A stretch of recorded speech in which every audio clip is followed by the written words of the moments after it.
Boa noite, pessoal. Estamos começando aqui mais um Segundas com Leo Bastos. Hoje o bate-papo vai ser com o meu amigo Rodolfo Sancho Quesada, que é costarriquenho. Ele vai estar falando aqui direto da Costa Rica com a gente.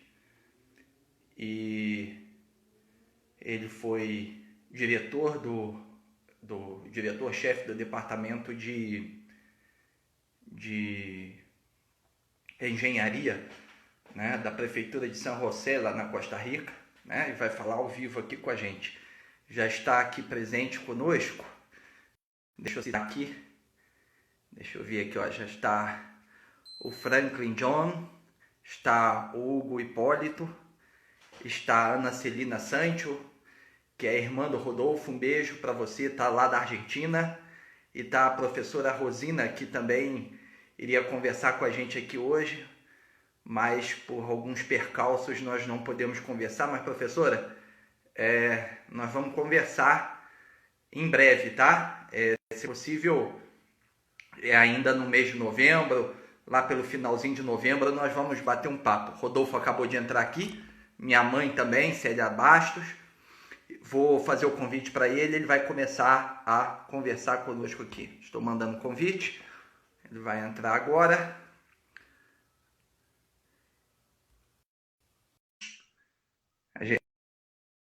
A gente em breve vai conversar aqui, tá? Vamos aguardar o Rodolfo chegar. Chegou o Rodolfo, como é que você está? Que prazer! Prazer é todo meu. E imensas saudades, né? Uma vontade imensa de que você esteja aqui e de eu estar aí, né? Eu tô louco para ir à Costa Rica, você sabe disso, que eu tô doido para conhecer a Costa Rica. Sei que é um país belíssimo, né? E que tem muitos atrativos aí para a gente desfrutar, né? Tanto em termos das pessoas quanto em termos, né, das paisagens, enfim. Eu tô doido para estar aí com vocês, se Deus quiser, em breve, logo assim que passar a pandemia e a situação econômica no Brasil também melhorar, se Deus quiser, eu vou conhecer a Costa Rica, Muito, né? E tenho muita saudade de vocês todos muito aí. obrigado. Sabe, esta é a casa. É isso aí. Eu falei com o pessoal aqui, né? Já disse aqui quem está aqui conosco hoje, né? Já está aqui presente a minha mãe, Célia Bastos, a sua irmã, né? Ana Celina, lá da Argentina, não é isso? E a professora Rosina também está aqui presente conosco. Queria participar hoje com a gente aqui, mas tivemos alguns percalços. E aí nós transferimos para novembro o nosso bate-papo, né? Vamos falar principalmente de educação, evidentemente. Né? E um beijo para quem está aqui com a gente. E, Rodolfo, eu queria inicialmente que você fizesse uma breve apresentação tua aí, né? Falar da tua atividade aí na Costa Rica, o que você desempenhou, o que você faz por aí, o que você fez, e, enfim, fala um pouquinho de você, por favor. Obrigado. Bom, a minha vida foi, eu sou engenheiro, me formei lá no Brasil, em Petrópolis, por isso minha relação com esse país é muito forte. Depois eu voltei para Costa Rica e trabalhei muitos anos com a prefeitura de São José, que é um país, a capital e a principal cidade do país. O econômico e o centro industrial e político do país. É uma cidade de uns 1,5 milhão de habitantes, fica no centro do país, mas é um país muito pequeno, então tudo fica perto aqui, 100 quilômetros, muito, muito distante, né? Então, de São José, mesmo que está no centro do país, tem praia muito perto. São José está a 1.200 metros de altura, mas as praias ficam 1h30, 1h10 já tem praia da cidade. Ali eu trabalhei por 30 e muitos anos. Eu fui diretor de obras públicas da prefeitura e agora, há uns 3 anos atrás, eu me aposentei. Agora estou cansado, gosto de viajar, andar por aqui. Já ano e meio atrás, eu fui para o Brasil, fiquei lá 6 meses, queria voltar até 16, acho que consegui. Ficamos lá no Rio e Petrópolis, e viajando para o Brasil. E foi uma experiência muito bonita. Hoje, 40 anos, voltar àquela terra que eu amo, né? Agora estamos aqui passando essa situação de pandemia que acho que é igual para todos lá, e é a mesma coisa, ficar em casa, estar cuidando da gente e dos que estão perto da gente. Mas eu sei, tenho certeza que isso vai passar, que logo, logo isso vai passar e voltar a nos abraçar, a nos tocar e voltaremos a viajar, né? Por enquanto, estou aqui em casa, saímos muito pouco, agora um pouquinho mais, de vez em quando vamos a um restaurante, uma coisa assim, mas mesmo já estamos na idade de risco, então temos que nos cuidar, né? É isso aí que eu estou fazendo agora. Entendi.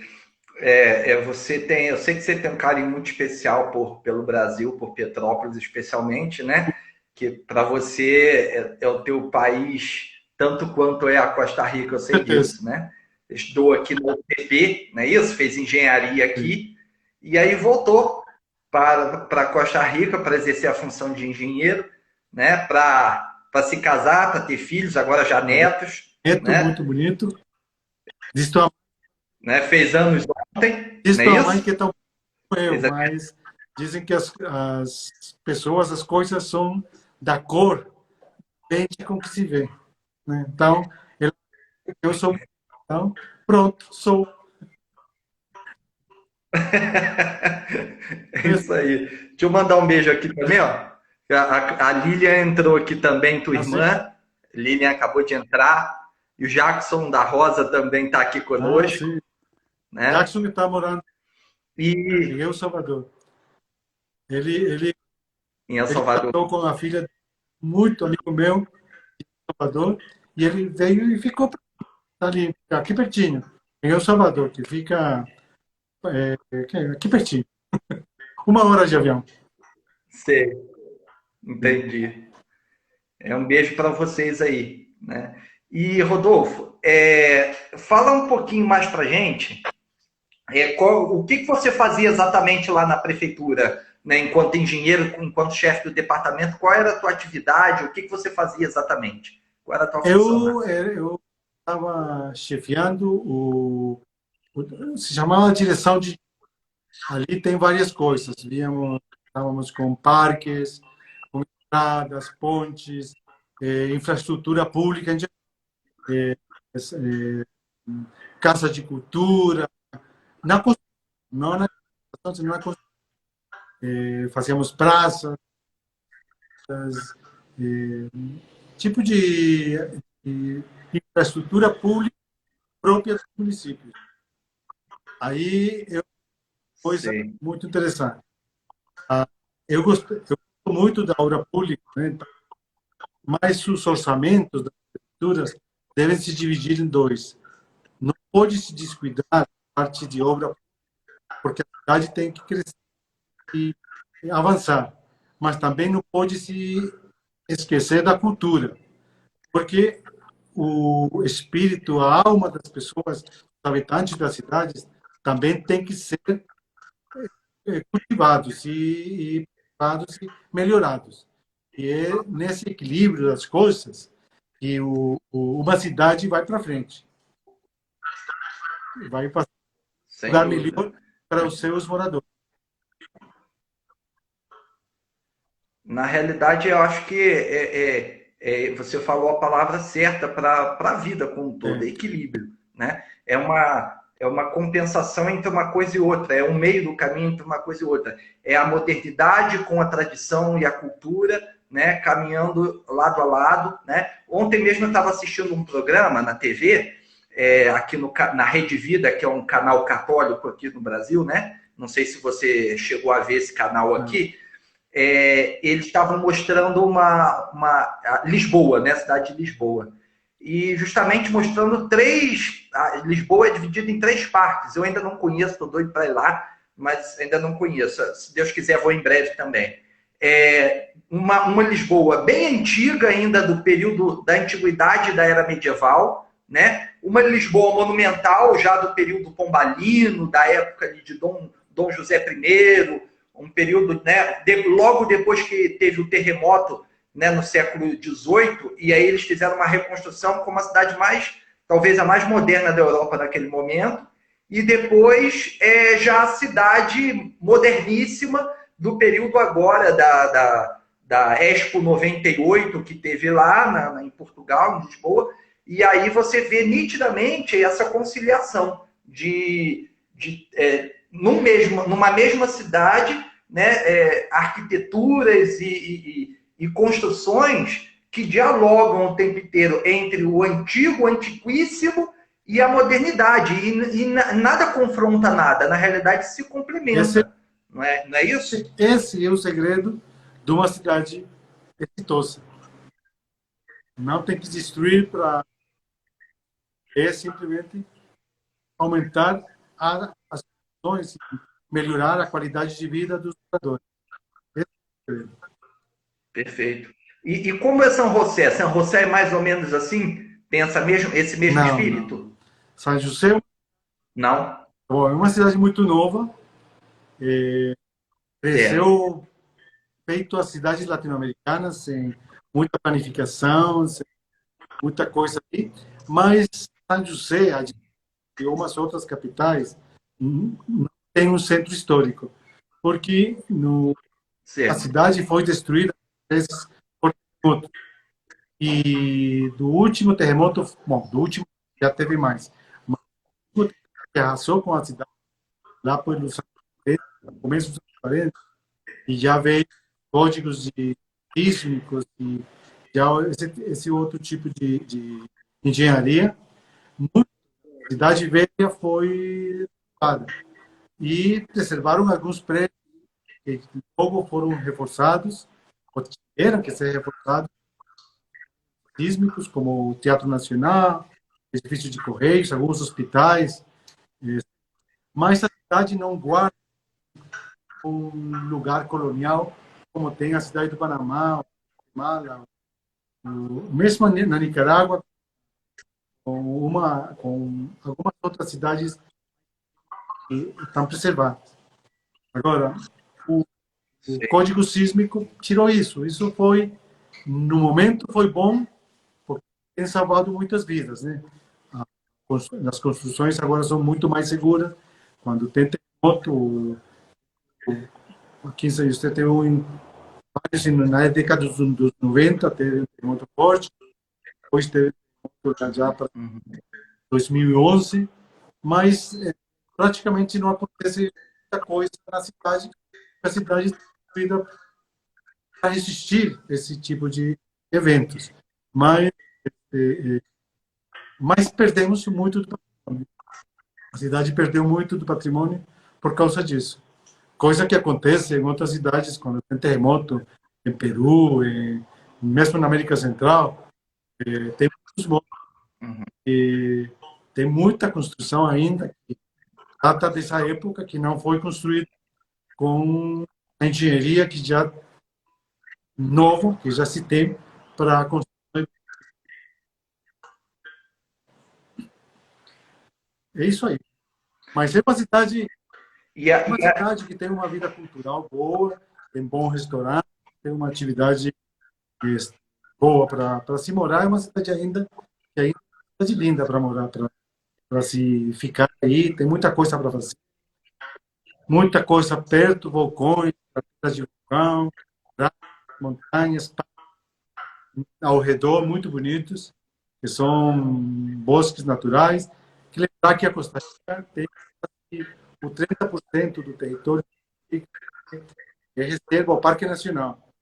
Então tem muita vegetação, tem Certo. muito de aventura perto da cidade para sair no final de semana, comer fora, ao ar livre. Tem muita coisa disso aqui. Sei.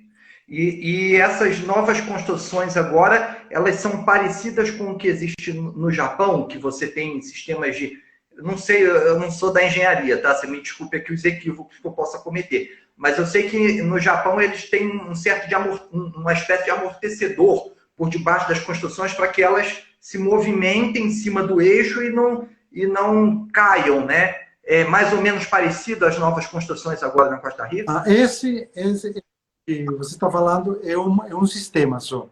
Tem muitos. Certo. Depende Uhum. do edifício, a construção que vai se fazer, mas pode dar muitas metodologias, muitas técnicas para fazer mais resistentes as construções. Por exemplo, uma casa de 2 andares, mas não vai precisar. Mas sim, não é feito por tijolo, não tem uma duração diferente para suportar um evento de magnitude. Nada se constrói para não cair, mas se constrói, dá tempo aos moradores, mas, por exemplo, os terremotos fortes, que temos tido terremotos de 91, tem um terremoto que passou dos 8 graus na escala Richter e Uhum. comportou muito bem, se comportou muito bem. São prédios mais antigos que se racharam, alguma coisa assim. As estradas têm que ser reparadas depois de um evento disso, porque o asfalto não vai aguentar, vai rachar, mas, em geral, nós temos temos liberado a população de catástrofes desse tipo. Não digo que não haverá alguma mais forte e vai acontecer alguma coisa, mas que temos tido depois do código sísmico, tem sido melhorado com o tempo, a situação está controlada, podíamos dizer, nesse caso, aqui no nosso país. Entendi. E eu sei que a Costa Rica, você mesmo já citou isso há pouco, né? A Costa Rica é um país rico em diversidade natural, em belezas naturais, inclusive vulcânicas, né? Tem muitos vulcões e tal.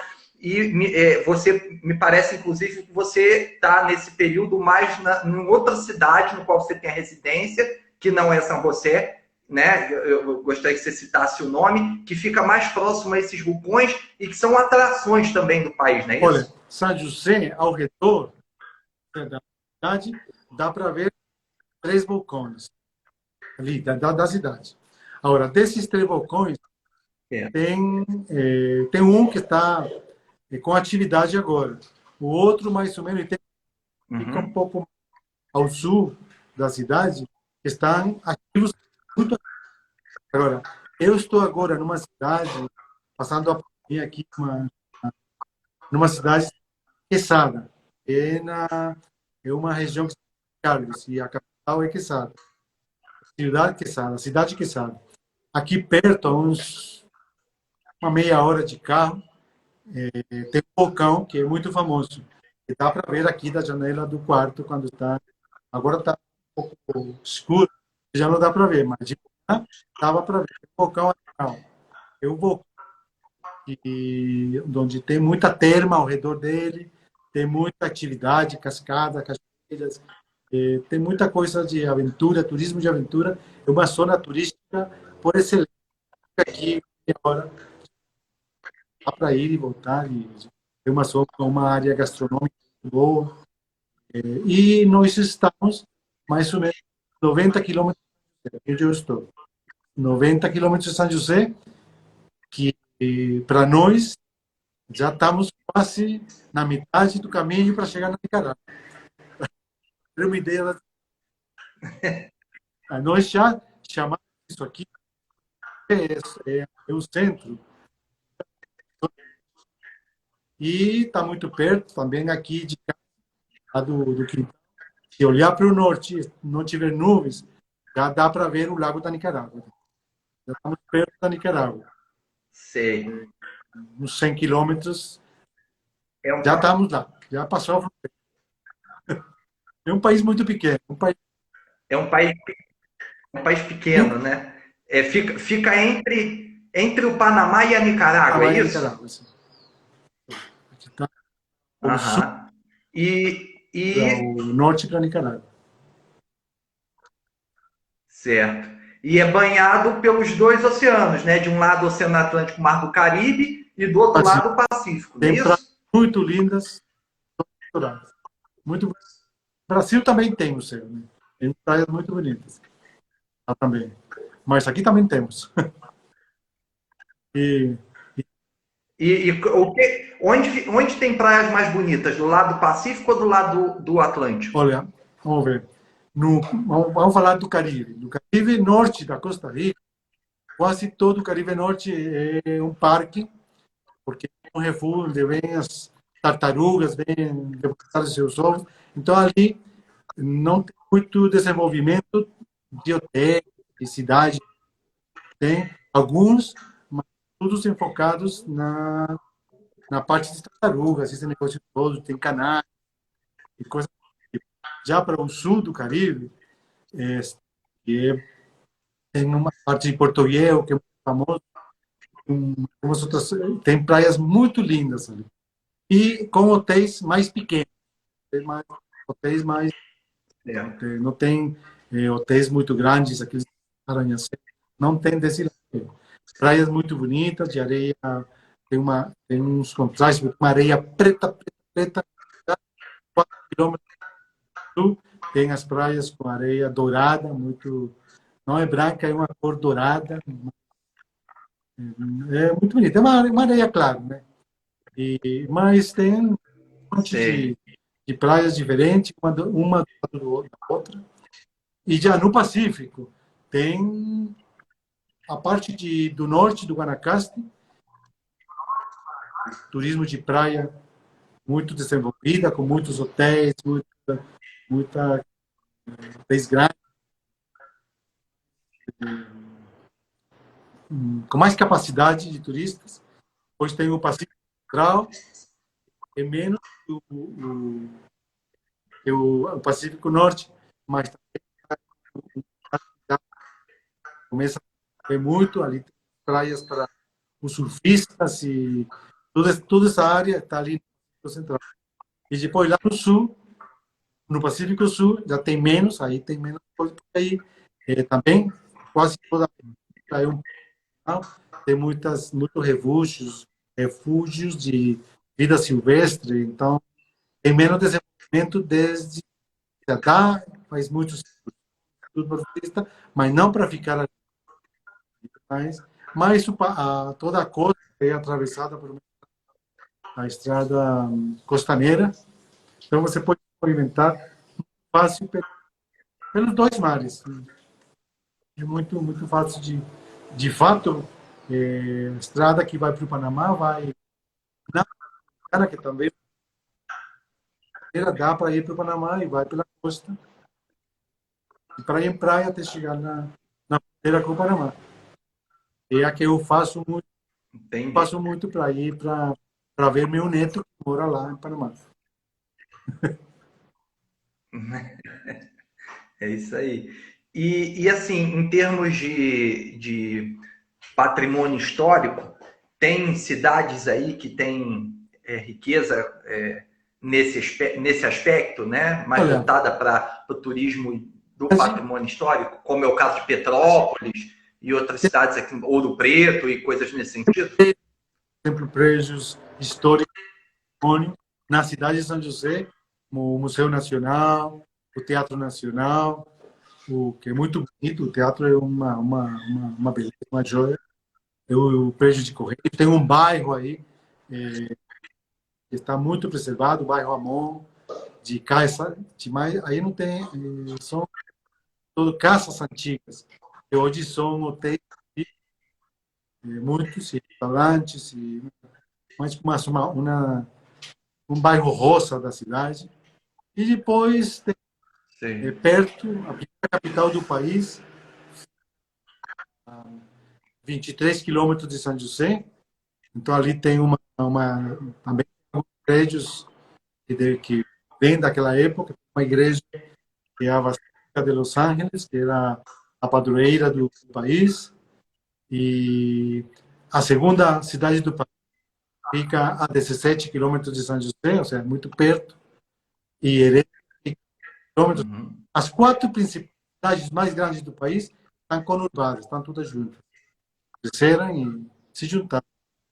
Então, depois, São poucos. já tinha pouco índio na época pré-colombina, aqui não fizeram cidades como tem na Guatemala, em Honduras, mesmo em Salvador, o México, não tem. Aqui eles têm algumas, tem um parque que se chama Turrialba, que se chama Guayao, que encontraram uma ruína de uma cidade antiga, tem um aqueduto muito bom na época pré-colombina, mas não é uma cidade feito Chichén Itzá ou Tikal ou Teotihuacán, não. É coisa mais simples. Mas está preservada e é um parque bem grande. É bonito para se visitar também, mas não vai encontrar umas pirâmides, pirâmides, pirâmides, feito a pirâmide do Sol no México, não tem. Sei. E a formação étnica do povo da Costa Rica é oriunda fundamentalmente dos espanhóis, quem mais? Espanhol, muito espanhol veio para Espanhol. depois, mais recentemente, tem uma colônia mais da época com um terço no primeiro estado dos judeus também, um bairro aqui, não, mas tem uma importante comunidade judaica aqui, e tem também, agora, mais recentemente, a comunidade china também, que veio no final do século passado e está aqui já, tem alguns lugares onde tem uma influência china bem forte. Os Bacana. aborígenes E, moravam já aqui, da época pré-colombina. sei. Eu queria te fazer uma pergunta agora também, voltada principalmente para os aspectos da estrutura da sociedade aí na Costa Rica, né? A gente já teve a oportunidade de conversar pessoalmente. Eu queria que você dissesse aqui para o pessoal, né? Exatamente como é que funciona, porque eu sei que a Costa Rica é um país que tem uma qualidade de vida muito boa, né? Que as pessoas, em média, vivem muito bem, com uma condição de vida superior à média dos países na América Latina, né? Que vivem numa certa precariedade. O caso do Brasil, por exemplo, que é um país extremamente rico, é um dos países mais ricos do mundo, né? Uma das maiores economias do mundo, mas tem uma desigualdade muito grande, né? A gente tem pessoas muito, muito, muito, muito ricas e uma massa de pessoas muito pobres, né? Ainda vivendo em condições muito precárias, né? Eu sei que a Costa Rica tem uma situação um pouco melhor, né? Ou muito melhor do que a situação de outros países aqui na América Latina, inclusive o próprio Brasil, né? Nesse sentido de ter uma condição mais igualitária de vida para as pessoas têm uma condição melhor, né? E tem sistemas aí que a gente já conversou, né? Como o sistema de saúde, né? A questão da educação, né? Da seguridade social, da previdência social, né? Do país, a segurança. Eu queria que você falasse um pouquinho aí para a gente como é que isso funciona, e tem uma curiosidade também que eu queria que você citasse sobre a questão das Forças Armadas, né? Que você citou isso aqui para mim. Então, eu queria que você comentasse a respeito desse aspecto mais estrutural da sociedade aí na Costa Rica. Como é que é isso? Né? Nesses vários aspectos, saúde, educação, seguridade social, segurança, forças armadas e etc. Bom, E mais o que você tem, quiser. tem assim, vamos ver se consigo me colocar na história. Em 1948, a revolução aqui, se é que se pode chamar assim, e o José Figueres ele aboliu o exército, tirou, do exército, e, e mudou para sempre o destino do país, porque estou na educação e na saúde. Então, de 1940 para cá, não tem o quartel principal do exército foi convertido no Museu Nacional, que é hoje o museu mais grande do país, e funciona numa estrutura feita um castelo, funciona o Museu Nacional hoje em dia.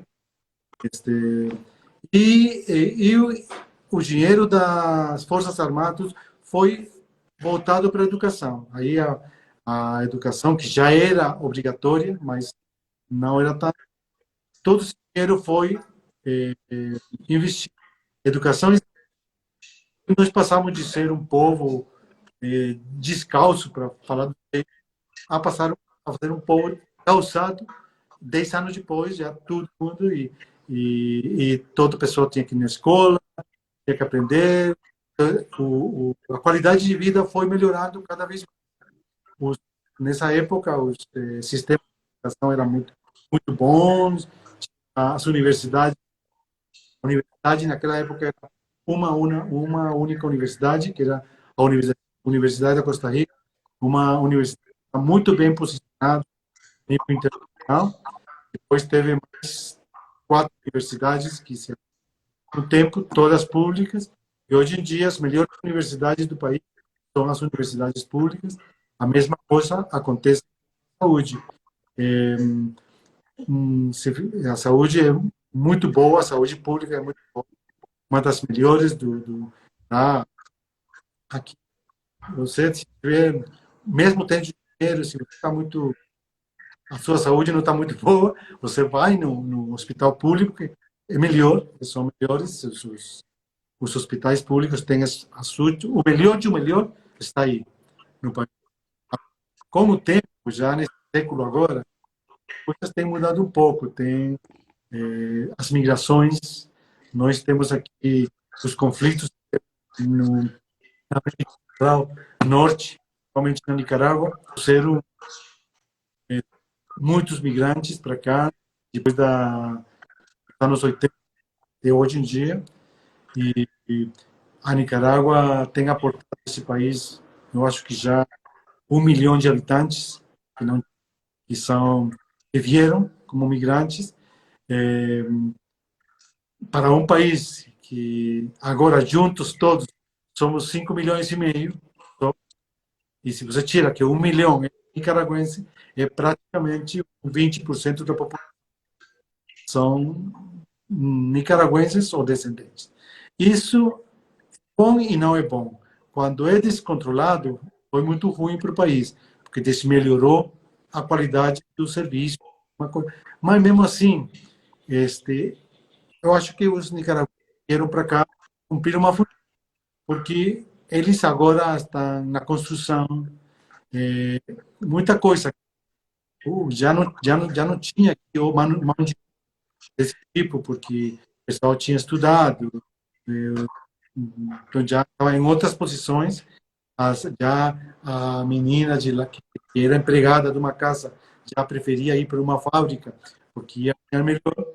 Então, nicaragüenses procurando emprego, e encontraram uma vaga nesses que tinham sido deixados de lado. Então, eu acho que hoje em dia, muitos nicaragüenses mesmo têm progredido. Aqui tem os filhos, já estudaram, já agora são médicos, já são engenheiros, de tudo, né? Entrou no rolo do país.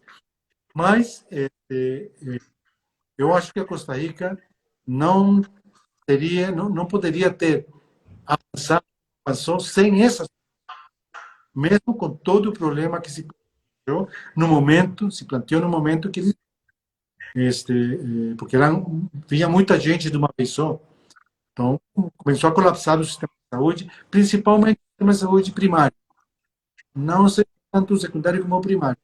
Mas, e começou também imigrantes ilegais. Então, começou a abrir uma parte aí de trabalhadores que não existiam. Trabalhadores que tinham seguridade social, que não tinha. Então isso começou a deteriorar um pouco, porque o sistema nosso de saúde é universal. Não, você não tem que ter seguro para esses nicaragüenses. Se ia nascer um menino, se ficava doente, ia ser atendido do mesmo jeito, se não tivesse um seguro social estabelecido. Porque a Constituição do país diz que a saúde é um direito de todos, não só dos que têm seguros ou têm dinheiro para pagar. Mas o país vai. Agora veio a situação política que não escapa ao resto. Tem político bom, tem político. Não, bom não tem. Eu acho que bom não tem. Tem o mais ou menos mal e o muito mal. Então, eles também têm uma cota de culpa no deterioro das finanças públicas, etc. E agora, com a pandemia, pois, tem ficado difíceis. Ou estão ficando difíceis para o país, principalmente desde o ponto de vista do ente público. Mas vamos saindo, o país, a gente continua vivendo bem. E com todas as coisas que tem, porque tem muita gente passando mal, que perdeu o emprego. Costa Rica é um país turístico, 100%, muito, a principal atividade do país é o turismo, e todos os hotéis foram fechados. Então, muita gente ficou sem emprego. E agora está renascendo um pouco, mas ainda tem muita gente que não está passando bem, por causa de que não tem emprego, ingressos nas famílias, né? E isso está acontecendo no mundo todo, né? É isso aí. Eu quero mandar um beijo aqui também para a Cris Moura, que é minha colega lá do partido, do PSOL. E eu também para o Alex, professor Alex, Alexandre Lobo Reis, Alex Zatara, né, como ele gosta de ser conhecido no momento. Queria mandar um beijo, um abraço para eles. Essa questão, né, da migração, né, imigração é um problema que nós estamos enfrentando no mundo inteiro, né?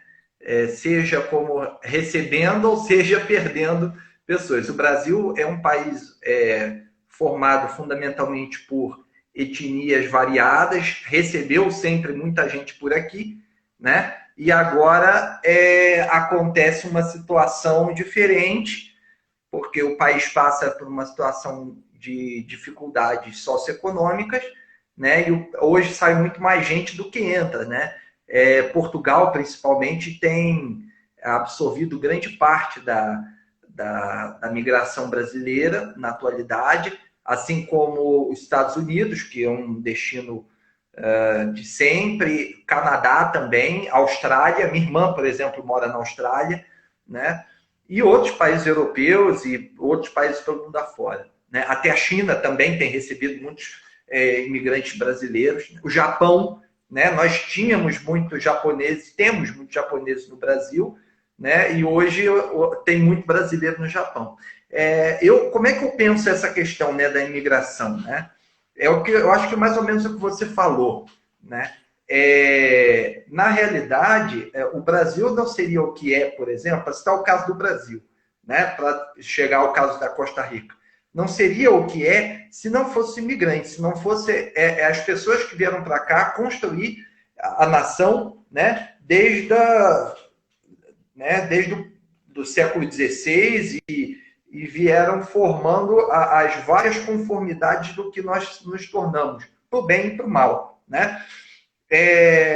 A dificuldade sempre como qualquer coisa, é a desordem. Quando as coisas acontecem sem que você tenha controle.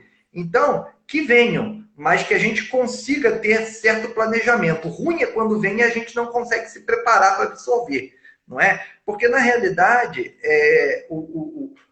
o sonho que a gente tem, né, de que exista uma sociedade livre, com direitos de ir e vir, como a gente tem, né, no Brasil, garantido pela Constituição, eu posso estar em lugar que eu quiser, o melhor dos mundos seria que se todo mundo pudesse estar em qualquer lugar do mundo, porque na realidade o mundo é de todo mundo, né? Então, mas a dificuldade é quando você não tem esse preparo, né? E aí, conforme você falou, né, o caso da Costa Rica, por exemplo, um país que tem 5 milhões de pessoas, de repente recebe um contingente de 1 milhão de pessoas, realmente gera um impacto, né? E aí você tem que adequar. A mesma coisa Portugal, né? Você imagina um país lá que tem 10 milhões, 11 milhões de pessoas e de repente passa a receber também 500 mil brasileiros, só de brasileiros, né? De uma hora para outra. Então, eu acho que tem duas coisas aí que a gente tem que equilibrar, né? Eu tenho um amigo, né, o Bem-vindo Sequeira, que é ator aqui no Brasil, né, que está morando lá em Portugal, né? E ele fala muito bem de Portugal, ele fala que é um povo extremamente hospitaleiro, educado, que o país é ótimo, que tudo funciona e etc. E aí tem essa situação que às vezes as pessoas têm um pouco de dificuldade de compreender, né?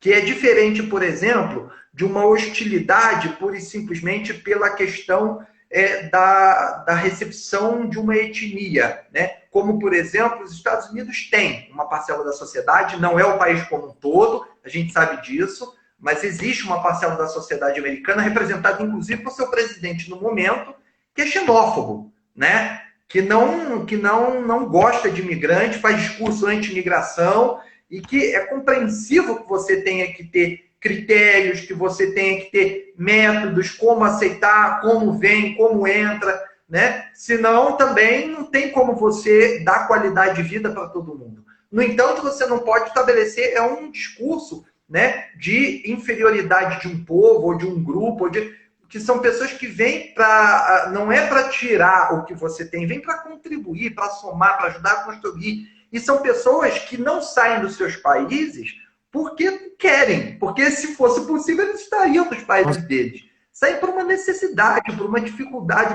As pessoas não têm do que viver, né? O que aconteceu na Síria, por exemplo, com a guerra recentemente, né? No norte da África, os problemas todos da África, o problema da Líbia e outros países da África. Então, um problema que a gente enfrenta no mundo hoje é as pessoas não entenderem, não compreenderem nem para um lado nem para o outro. A dificuldade das pessoas fazendo discurso, como a gente começou o nosso papo aqui, de equilíbrio. Ou seja, é preciso ter critérios para a entrada, é preciso ter critérios para a migração, para que você consiga estabelecer qualidade de vida, inclusive para quem está chegando, não apenas para quem já está, né? Mas também é preciso que o país entenda, os países entendam que muitas vezes é necessário você abrigar pessoas que estão ali por uma condição de precariedade total de condição de vida onde estão. Então, a gente, de maneira humanitária, né, membros de uma sociedade internacional, né, signatários de uma carta de direitos humanos, né, no qual a Costa Rica também, eu sei disso, o Brasil, membros da ONU que participam de uma comunidade internacional, que discutam mecanismos de receber, né, que o que nós temos que fazer, na realidade, é receber, aceitar, né, trazer, agregar, né, embrincar, tornar essas pessoas membros das nossas sociedades, trazer condições para que isso seja feito, né, estudar com os países no qual está sendo feito esse intercâmbio, então conversar, fazer uma conversa bilateral, né, entre os países, vamos receber, mas vamos receber assim, vamos fazer dessa ou daquela forma, né, e as pessoas vão recebendo, os países vão recebendo esse imigrante de maneira ordenada para que todos tenham qualidade de vida, sejam os que estão vindo, né? Mas nunca com uma postura de rechaçar. Ontem mesmo assisti, Rodolfo, um filme que mostrava, por coincidência, né, pelo papo que nós estamos batendo aqui, um filme que mostrava a situação de pessoas dentro dos Estados Unidos. É uma ficção, né? Não é... mas é baseado no que está se vivendo. De 4 garotos, né, que agrediam mexicanos, eles agrediam árabes, né? Inclusive, o garoto até dizia, eu não sou árabe, eu sou indiano. Aí o americano dizia assim, para mim é tudo a mesma coisa, vocês são todos farinhas do mesmo saco e vêm para cá para tirar o que é nosso e nos torturam e nos matam lá nas guerras lá do Iraque, como se não fosse os Estados Unidos que tivessem indo para lá, né? Entrando no país deles. Então, o que eles fizeram, né? Para não contar também, fazer o spoiler do filme, mas eles pegam esse garoto que é indiano e agridem o garoto, né? E matam o mexicano, né? Com uma postura mesmo de xenofobia, né? Isso é que a gente tem que evitar, né? No mundo que a gente vive, tão plural, cada vez mais globalizado, né? Cada vez com menos fronteiras no sentido de você ter cada vez mais acesso, né, a bens de consumo e de trânsito entre pessoas, informações. Então, é um processo sem retorno, né? Você estabelecer muros, para mim, é irracional. Não tem como você fazer isso, né? Então, o que a gente tem que fazer, nada mais, nada menos, não sei se você concorda, eu queria te ouvir, né? É justamente o quê? Chegar a um equilíbrio. Como o caso da Costa Rica, né? Sentar com o governo nicaragüense, por mais divergências que possam ter, né? E estabelecer um diálogo franco, aberto, e dizer, olha, nós estamos recebendo muitos nicaragüenses, não há problemas, nós vamos receber, mas nós precisamos ver meios para que a Costa Rica e a Nicarágua tenham condições de viver bem. Tanto se eu puder ajudar alguma coisa na Nicarágua, para tornar a Nicarágua um país um pouco melhor, para evitar essa migração tão avassaladora, quanto ao mesmo tempo, né, ver de que maneira essas pessoas vão vir para Costa Rica e que eu possa absorver isso aqui, né? Porque não adianta você simplesmente dizer não venham, porque eles vão vir, queira ou não queira. E se você diz não vem, eles vão entrar de maneira ilegal, né, e de maneira desordenada. Então é preferível que se estabeleça um diálogo, né, uma conversa franca, da melhor forma possível, com as divergências que possam existir de pensamentos, de governos, mas sempre respeitando mutuamente os lados para que as coisas consigam acontecer de maneira melhor possível. E esse fluxo migratório de pessoas de lugar para lugar, de toda a parte do mundo, né, ocorra de maneira mais ordenada, que é uma realidade que vai ser cada vez maior daqui para frente. Não é por aí? O que tu acha disso? Bom, eu concordo contigo das migrações, tem que ser tem que ser ordenado e tudo isso aí. Mas, lá no final do seu planteamento, conversa com os países não sempre pode se dar. O pessoal que migra por problemas com... E, por exemplo, na Nicarágua, no nosso caso, nós não temos esse problema com a fronteira, onde você passa quase que livre. Quase que aliás, se você era com o Panamá, tem uma cidade aí, um povoado aí, que a escola do povoado, a metade está maior. A escola, o nome da escola é Rica Panamá. Aí tem os alunos de um lado e do outro. Ou seja, é uma fronteira muito... Agora, na Nicarágua, o negócio é totalmente diferente. Porque a Nicarágua tem um problema muitos anos. Não é de... Não. Os períodos de paz que eles têm tido por ditaduras. Depois tiveram, já na época, eu já vivia, teve a ditadura Somoza, uma ditadura que manteve o país em paz, entre parênteses, mas era porque ditadura forte, quem não concordava morria. Depois veio a Revolução, nos anos 80, começo dos anos 79, no começo dos anos 80, e aí teve um período. Depois a Revolução mudou, depois veio períodos e as migrações aumentavam, mas nunca se deteve. E agora, desde anos, desde que está o sandinismo no poder. O sandinismo, se você olha os princípios do sandinismo, é muito bom, um socialismo real, mas hoje, esse socialismo, todas as pessoas que eram a Danilo Ortega na Revolução já saíram, teve que sair, teve que ir embora, porque eu acho que ele traicionou a Revolução. E hoje ele é um ditador. Ditador Uhum. ao ditador que ele combateu nos anos 70, no final dos anos 70. Então, é muito difícil com esse pessoal.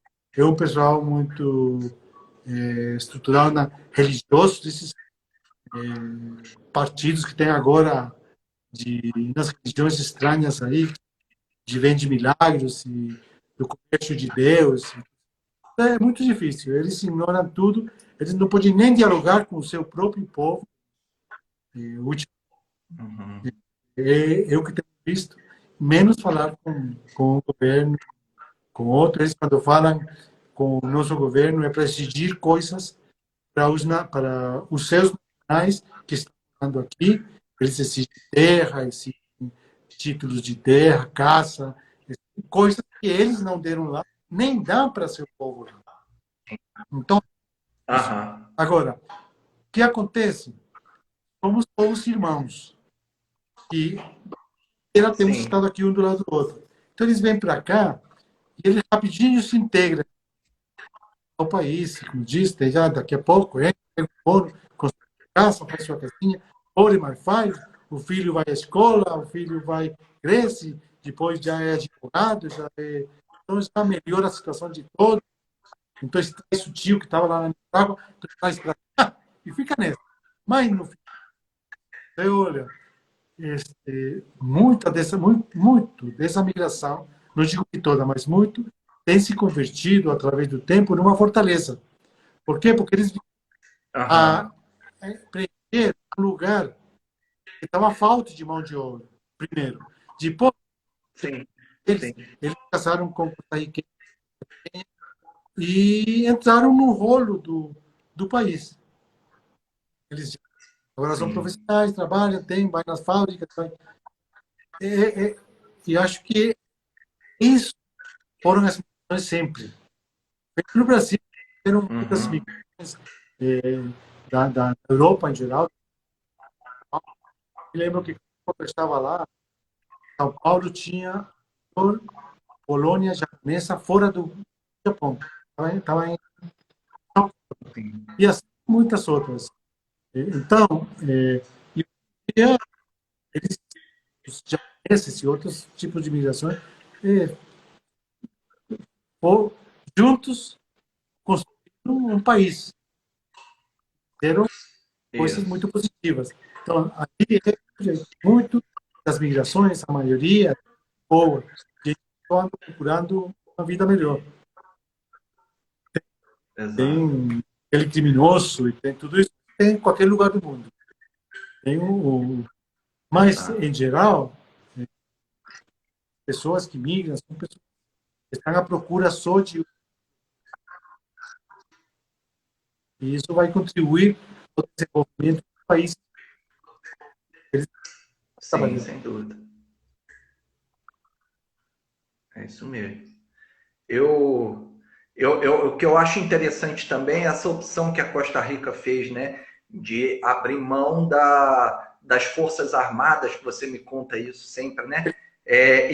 Em prol da educação e da saúde, né? Investimento e que a população tem acesso, né? E aqui no Brasil a gente tem um sistema de saúde também que é um sistema universal, mas com uma qualidade muito baixa, né? E que as pessoas às vezes não têm acesso por má gestão e por não priorizar a saúde. Mas na Costa Rica essa opção foi muito interessante no sentido de que percebe-se que é um país que iria gastar um dinheiro muito grande, que de repente não ia conseguir deter inimigos muito fortes que quisessem invadir.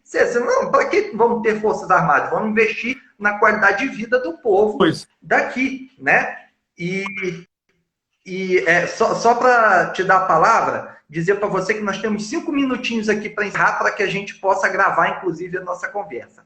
Tá? Mas agora a palavra está contigo. Quero mandar um abraço aqui para o Vitor também, que esteve aqui, o Vitor Vanzan, meu amigo, e para o Oswaldo Schweck, né, que também está mandando um abraço aqui, e um abraço para você também. 5 minutos agora, Rodolfo, para você, à vontade, falar o que você quiser. Fique à vontade. Não, que eu estava te falando, bom, isso do exército foi a melhor coisa que já aconteceu com esse país. Não ter forças armadas. Foi a melhor. Porque isso permitiu que o país avançasse em outros.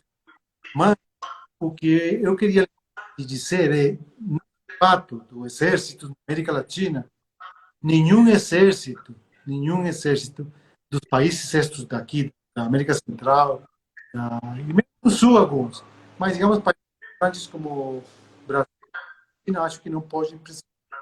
Mas, mas nós, aqui, nenhum exército dessa região aqui serviu para defender o país. Sempre foi para oprimir o seu próprio povo. Então não tem sentido isso. Tirar, ter Sem dúvida. Sem dúvida. uma rua para ir massacrar o próprio povo, o povo que dá o salário deles, acho que não tem nenhum sentido. Nenhum sentido. Sem dúvida. Então, foi uma opção muito justa. Aí o fato esse de eliminar as armadas foi uma decisão importante, mas, sobretudo, muito útil para o país, muito saudável. Sem dúvida. Aqui no Brasil, né, a gente, eu defendo que a gente tem que ter exército, né? Não tem jeito. Um país que tem o tamanho que tem, com as dimensões que tem, né, você tem que defender fronteiras.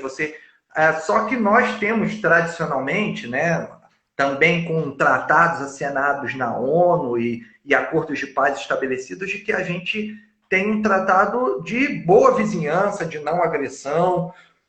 Agora, recentemente, não sei se você está acompanhando aí, né, receberam as escondidas lá na fronteira com a Venezuela, né, o secretário de Estado norte-americano, Pompeu, né, o governo brasileiro recebeu o chefe de Estado com uma tentativa de intimidação à Venezuela, de dizer para a Venezuela, nós estamos aqui, o Brasil está nos abrindo espaço. É uma coisa horrorosa, é uma política em todos os sentidos desastrosa que nós vivemos aqui no Brasil hoje, Rodolfo. Mas eu faço fé de que na vida tudo passa, tanto bom quanto ruim, nada é para sempre. Então, muito em breve, a gente vai sair dessa, né? E eu acho que a Costa Rica pode ser um lugar que a gente poderia olhar para se mirar em alguns exemplos, né, de como fazer um país com uma condição melhor de vida para os seus cidadãos, né, garantir melhores condições de segurança, de educação, de saúde, né, aposentadoria, né, e tudo mais, e coisa que hoje, infelizmente, aqui no Brasil a gente tá longe disso, está deixando a desejar.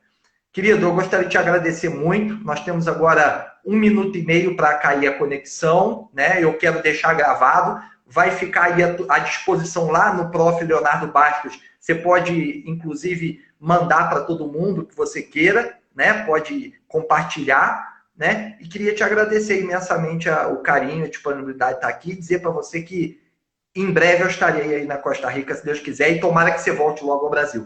1 minutinho para cair, Rodolfo. Um abraço a todos aí, para você e para o pessoal que está ali tá nos escutando. Um abraço. Muitíssimo obrigado. Um beijo para você, um beijo para a Pili, para tuas irmãs, né? Para o Luiz, para o seu neto, para os seus filhos, tá bom? Para todos aí da sua família. Fiquem com Deus, foi um prazer. Qualquer coisa que você queira, estamos aqui sempre. E qualquer coisa é só me ligar, a gente faz a resenha do nosso bate-papo daqui a pouco aqui pelo WhatsApp. Tá legal. Tá bom? Vou me conectar com o Panamá, vou ao aniversário do presidente. Deu para ir. Isso aí. Ok. Um beijão para vocês, tá? Tchau. Um beijo. Fica com Deus aí. Tchau.